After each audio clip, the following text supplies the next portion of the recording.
The best thing about it is that it's one of the best tasting varieties that we've ever had. It's always fun to come up and do this because I always get to drive a nice crisp forklift with nice controls and everything. So what we're doing today is putting together samples of seed potatoes that we've grown to be sent to the Maine Certified Seed Potato Program. The Maine Certified Seed Potato Program requires us to take a sample of every seed lot that we want certified. In Maine, there's probably 8,000 acres of certified seed that's grown. All these samples get brought up to the headquarters in Presque Isle, where they sort them, put them into a treatment to where it'll break dormancy, and then they'll sprout, and then they do lab testing as to whether they've got virus. If you get current season spread, especially late in the season, if you get aphids that come in that bring virus with them that get blown in by the winds, they can light on the plant, they can spread the virus, and it's impossible to see it by the human eye. So the only real good way is to take representative samples of the crop that's going to be planted next year and to test that. Maine has been a leader in the certified seed potatoes planted by other farmers and gardeners, and by having a good representative sample, post-harvest tested, it gives you a real good indication of what virus levels there might be in the next generation that's going to be planted. In the end, there isn't that much difference in the price of seed, but there's a big difference in the quality. So when you find a seed grower that grows good seed, farmers will adhere to that and go back year after year after year buying from that seed grower. The virus is one important indication of quality in seed potatoes, but there are others, and we'll show you what we're doing here. We got our paperwork back from the state. Every seed lot that we grew and that we've entered has a tag to it. It's a two-piece tag. We put one tag in the bag and we sew the other on the top of the bag.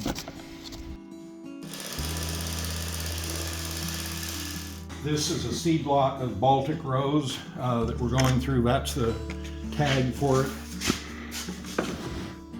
These were tubers that were collected by Megan during harvest. She picked out 225 tubers. It's a 200 tuber sample, and they'll let us give them 220 tubers 10% over, because when they treat them in the chemical solution that breaks dormancy, it's pretty potent stuff and it can burn and kill seed peas. So we like to give them all 10% extra that they're willing to take. Once you start dropping below 200, if they do find a tuber that has virus, you get hurt mathematically. So you want to make sure that you got full representation in your test. You know, at every stage of the game, there's always something that can go wrong with potatoes. So I kicked out just a couple of tubers that got sliced during the process of harvesting, and they're going to be more susceptible to rotting in the chemical bath. So we're tossing them out. We've got the right number of tubers in here to meet the requirements for the test. So we take the seed tag, split it in half. The smaller size, that's to be put inside the bag, and then we sew one on the outside. So what we're grading these potatoes on is called a hand table, and we built this one probably 35 years ago.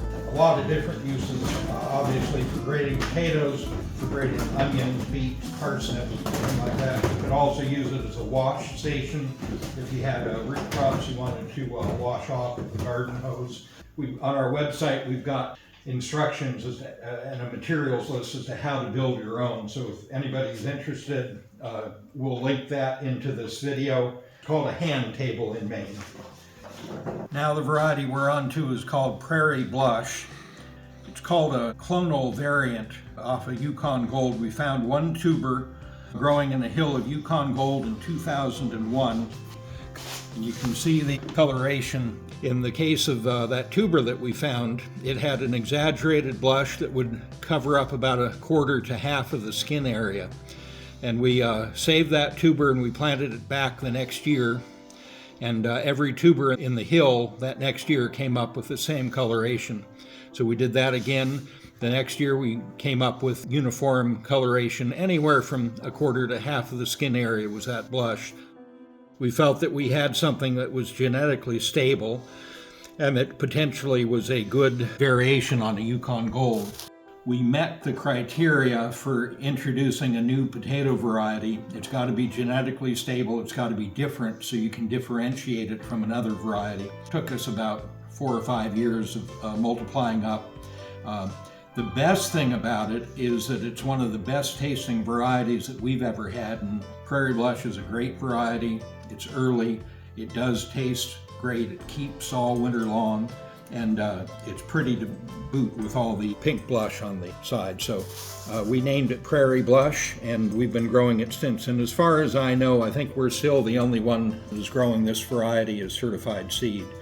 This year we are having to hold back most of the seed that we harvested, so we've got a very small amount that we're able to sell, so it's definitely going to sell out. But it's a great variety. If you haven't grown it before, I'd recommend trying it. And if you are slow to order and we've sold out, put it on your list as something to get from us next year, because it's worth growing in your garden.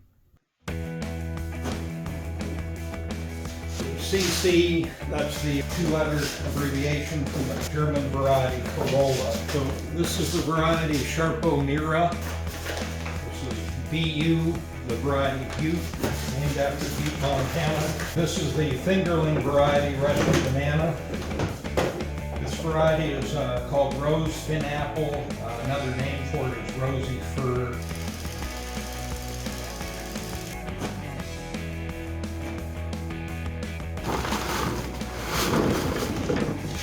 Char is our 4-letter abbreviation for the variety Charlotte,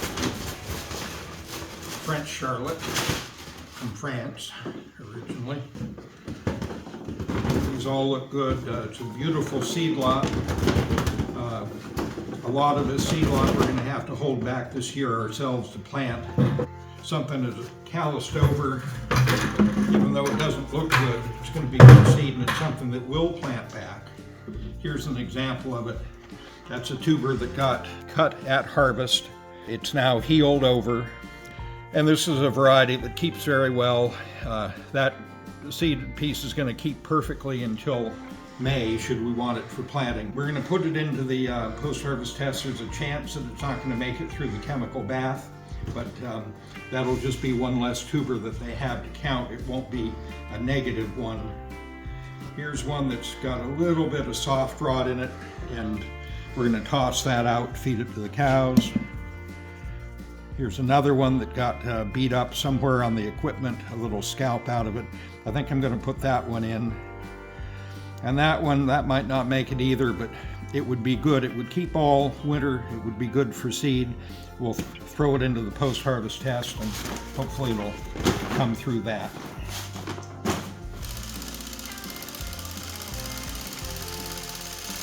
List checking off what we've done. That was Charlotte. Next variety is Adirondack Blue. These are Adirondack Blue. The tubers size up really good, high yielding. So that's a nice seed lot. No defects, no rot. So it's one of the nice things about Adirondack Blue. It's a workhorse variety. Nothing goes wrong with it. Inside, it's got a beautiful deep blue color to it.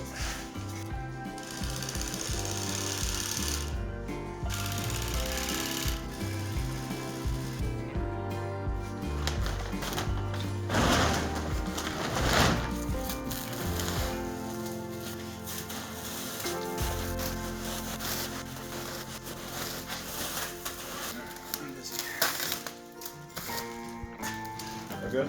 That's good. So last night, Peter and I got done putting up this load of post-harvest test samples down cellar. We put stretch wrap on it. This morning we're bringing it up. Caleb's going to run it up to the seed board office in Presque Isle. so that they can encourage sprouting and do the testing for that post-harvest test.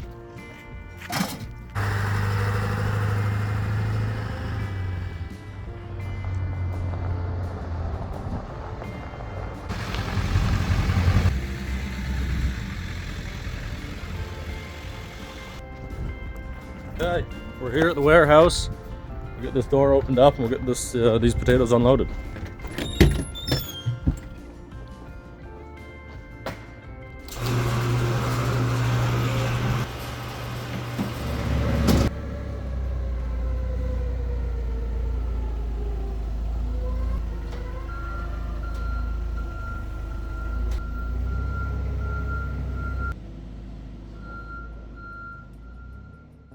Okay, so we've got the potatoes unloaded, brought them into the warehouse here where they're going to be dipped and tested like Dad was saying. It's always fun to come up and do this because I always get to drive a nice crisp forklift with nice controls and everything. So there's our potatoes there. There's some other farmers' potatoes there in the back.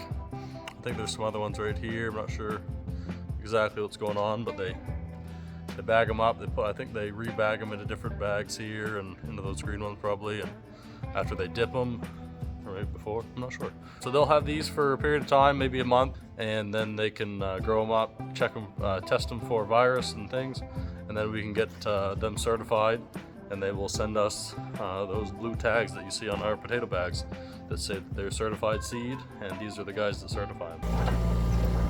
We're gonna head back home now and get back to work.